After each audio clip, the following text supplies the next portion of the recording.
In a forest far away, there is an enchanted kingdom surrounded by mountains and rocky lakes where Princess Ilan's family lives. The creatures that dwell there are unlike anything we know, and there's nothing the princess likes more than flying on the back of her pet, a majestic beast with the head of a feline and the body of a bird.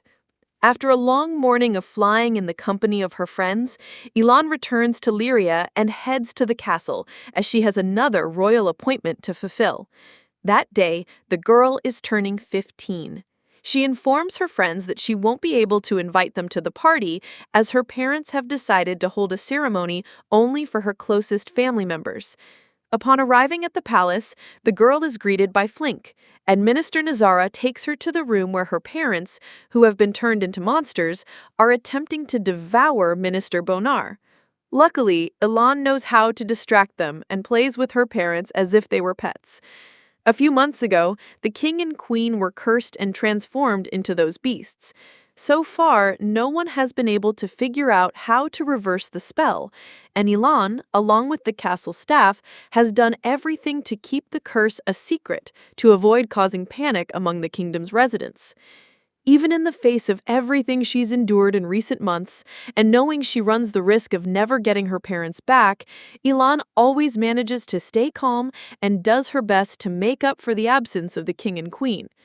Since then, the princess has become overwhelmed and has had to give up part of her childhood fun with friends to take on royal duties.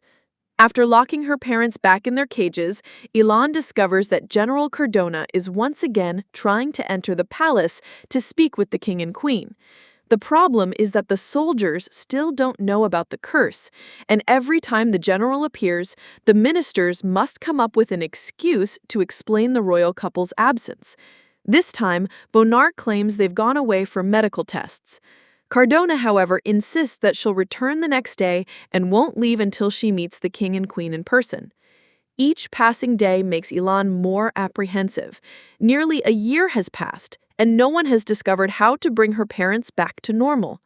That afternoon, the young woman receives a visit from the royal letter carrier, who has come to deliver a message in response to her question to the oracles of the sun and moon, mystics who live in the dark forest. To ensure Ilan's message reached its recipients, the letter carrier sent 8 of his best carrier pigeons on the mission. However, when they arrived in the dark forest, 7 of them consumed an enchanted petrified fruit and immediately turned to stone. Fortunately, one managed to return with the answer, but he too was turned into a rock after delivering the message, having eaten the fruit on his way back. After wetting the small piece of paper, Ilan accesses the message recorded by the oracles.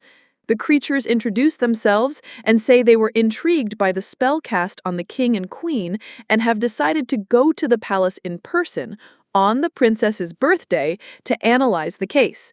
Believing that the oracles will restore her parents, Ilan rushes to share the news with the ministers, who are currently hatching a plan to have the princess take over the throne as the kingdom is on the brink of collapse without a ruler.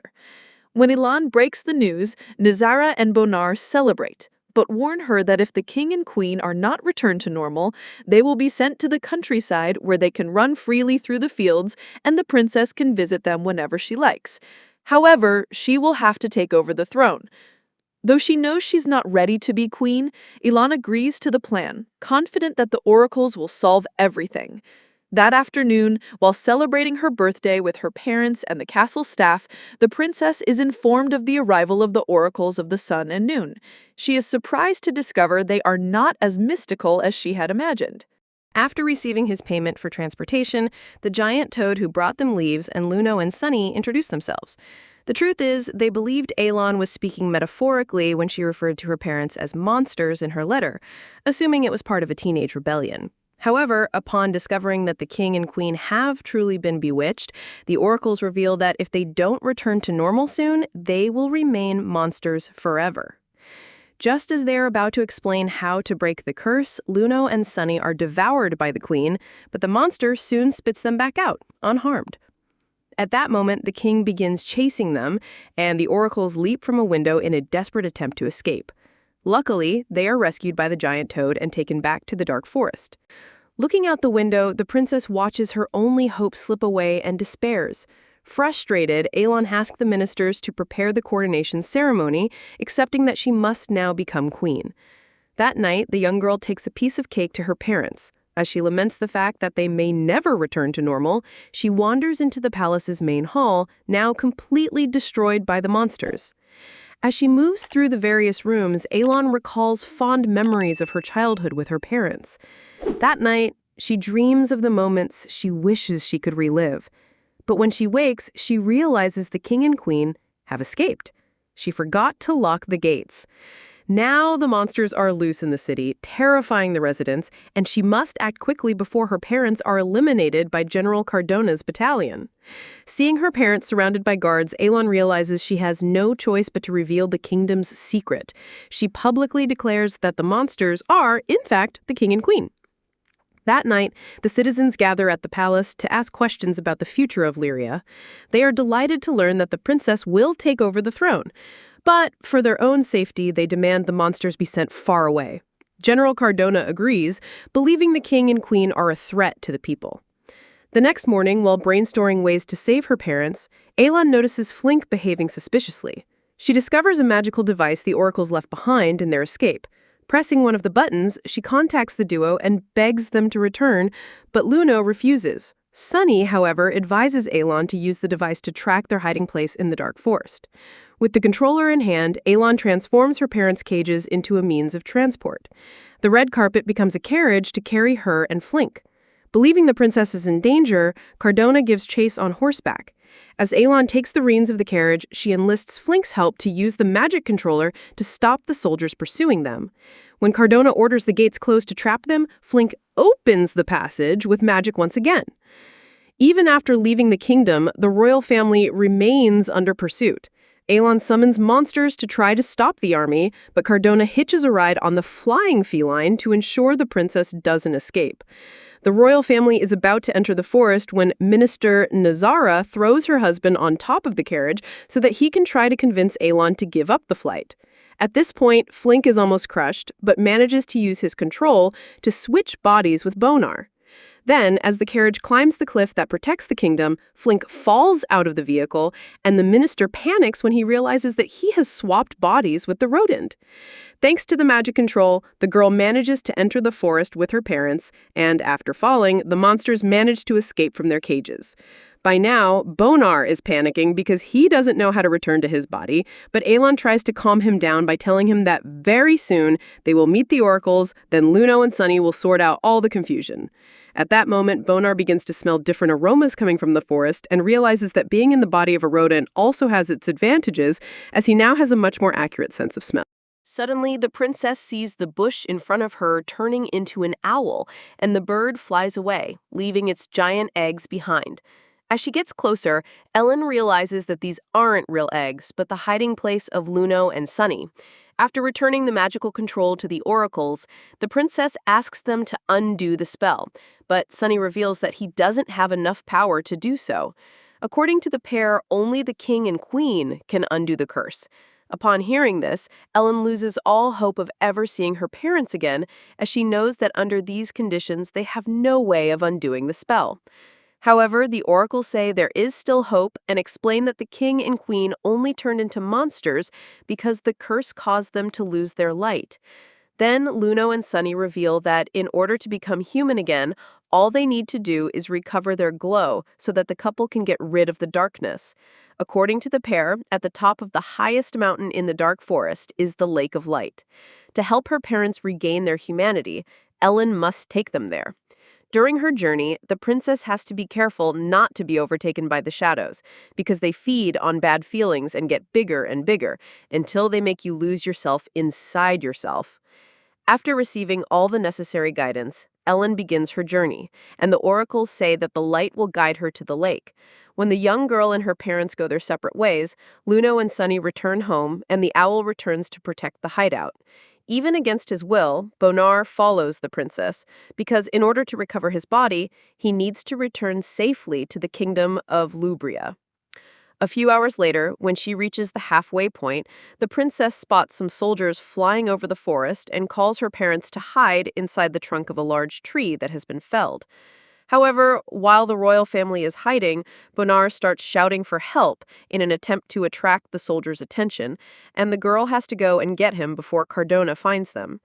The teenager then realizes that her parents have disappeared, so she decides to go into the dark trunk to look for them, and is amazed to discover that inside, all the sound waves turn into bubbles of light that spread throughout the tunnel. However, Ellen soon realizes that not all sounds turn into blue bubbles. Many of them are transformed into red rays that destroy everything they encounter along the way. The difference between these two sounds is the content of the words and the intonation with which they are said. While words of affection become light, negative words and shouting can be used to hurt. While walking through the tunnel, the two monsters start fighting, and their growls turn into arrows used to attack each other. In an attempt to calm them down, the princess runs toward them but ends up being injured. On realizing that Ellen has been injured, the monsters immediately stop fighting, but the girl begins to feel guilty and powerless. Suddenly, the shadow that the oracles warned her about approaches to imprison her and feed on her bad feelings. When they see that their daughter is being sucked into the hurricane, the king and queen shout for her, and the blue bubbles end up pushing the shadow away. Together, the trio make it to the other side of the tunnel, and Ellen is relieved to see her parents talking, but discovers that they still have no idea who they are. Despite having regained the ability to speak, they still haven't regained consciousness and continue to fight until the princess decides to intervene. After what happened back there, the monsters realize that fighting in that forest is not a good idea and agree to make up in order to continue their journey without any further surprises. During the walk, the king and queen make new discoveries and have fun with their daughter, as they haven't done for a long time. Noticing this evolution, Ellen begins to nurture within herself the hope that, at the end of that journey, her parents will be 100% who they were again. But Bernard doesn't believe that this is possible. That afternoon, the glow the princess was following disappears, and she spends several hours waiting for the point of light to appear again. Not knowing where to go, the girl decides to help her parents recover their memories and is thrilled when her mother calls her by name. Just then, a new spark of light appears on the horizon, and the group continues its walk. At dawn, Cardona finds the trail of the royal family and discovers that the king and queen and their daughter spent the night on that cliff. With Flink's help, the general finds the trail of chestnuts left by Bonar and orders her men to fly over the entire region. When she realizes Bonar's plan, Ellen scolds him and says that if he tries to sabotage the mission one more time, she'll ask her mother to carry him around in her mouth. Suddenly, the team begins to step into a pool of quicksand and has to climb on the rocks to avoid drowning. The princess quickly realizes that the sand becomes solid when it comes in contact with sunlight. So, the secret to get into the other side is to escape the shadows cast by the clouds. At this point, her mother and father begin to discuss the best strategy, and Ellen realizes that a huge hurricane is approaching. After catching Bonar, the girl flees with her parents and is followed by the general and her army. However, as the hurricane approaches, the clouds begin to gather. During the crossing, Cardona orders her troops to retreat to dry land, as several of her soldiers have been caught in the quicksand. While her parents are arguing, Ellen sees a white tiger cub about to sink into the sand and asks her father to help her reach it. Immediately, the king jumps into the sand and swims away, pushing the stone to the other side. But the feline ends up being carried away by the torrent, and the princess asks her mother to carry her so that she can reach him. When the cub was about to fall into a waterfall, Ellen jumped in to rescue him and was saved by the queen, who grabbed her with her tongue and took the girl to safety. When everyone is safe, the storm recedes and the princess has the chance to return the baby to its parents. Just then, she sees the royal troops approaching, and the king manages to create a cloud of sand to throw them off.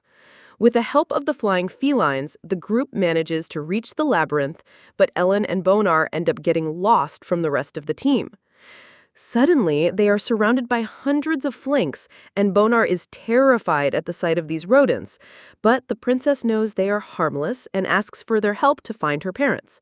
At that moment, in a totally unexpected way, Bonar ends up making friends with those creatures and even agrees to taste the gooey maggots they eat. As he does so, the minister is amazed by the explosion of flavors and wonders how he has gone his whole life without trying those maggots. For the first time, Bonar allows himself to abandon his grumpy personality and party with the other flinks, which surprises Ellen because she's never seen the minister like that. With the help of the rodents, Ellen manages to find her parents and thanks the little ones for turning Bonar into a less grumpy man. After a few more minutes of walking, the group arrives at the white tiger's nest, and the queen observes how these animals treat their cubs so that she can do the same with her daughter. Watching the young girl playing with the kittens, the king and queen remember that Ellen is their daughter and are moved to tears when they realize what Ellen represents in their lives. While celebrating the union of her family and having her parents back, the princess spots the Lake of Light at the top of a hill, and the trio runs there.